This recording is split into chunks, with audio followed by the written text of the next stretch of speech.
माणगाव तालुक्यातील दहिवली कोंड या गावात एका महिला शेतकऱ्यावर मोठे आर्थिक संकट ओढवले आहे।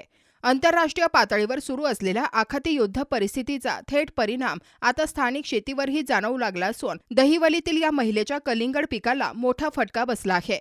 सदर महिला शेतकऱ्याने सुमारे 25 एकर जमिनीवर कलिंगडाची लागवड करताना तब्बल 35 ते 40 लाख रुपयांची गुंतवणूक केली होती। उत्तम दर्जाचे उत्पादन घेण्यासाठी आधुनिक तंत्रज्ञान, पाणी पुरवठा आणि मेहनत यांचा योग्य वापर करून पीक जोपासले गेले होते। सुरुवातीला उत्पादनही दर्जेदार आले होते, मात्र अचानक वाढलेले तापमान, उष्णतेची तीव्र लाट आणि जागतिक परिस्थितीमुळे बाजारपेठेतील मागणी कमी झाली। विशेषतः निर्यातीवर मोठा परिणाम झाल्याने चांगल्या प्रतीच्या कलिंगडालाही अपेक्षित बाजारभाव मिळत नाही।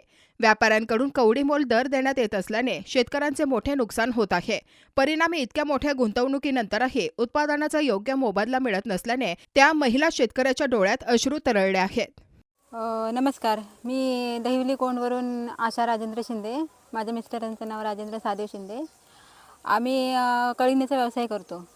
आज 24-25 वर्ष झाली असतील हा लागवड करायला चालू केलेली।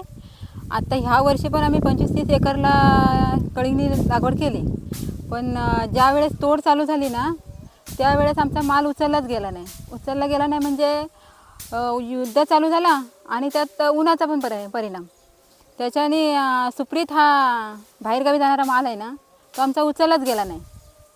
त्याच्यामुळे भरपूर नुकसानी झाली।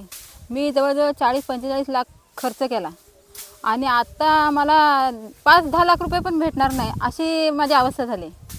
तर सरकारला विनंती आहे की थोडीफार आम्हाला मदत केली तर खूप बरं होईल, कारण माझा परिवार पण मोठा आहे, माझ्या मुलाबाळांना बघायला लागतं। मी दहिवली कोंड इथला आहे। तर आम्ही कलिंगण बऱ्यापैकी केला होता, 30 ते 35 एकरला कलिंगण केलं होतं। तोरणीच्या टायमाला युद्ध झालं, त्याच्यामुळे आमचा माल उचललाच गेला नाही, त्यामुळे भरपूर नुकसानी झाली आमची। तुम्ही पाहत आहात विस्टा न्यूज मराठी।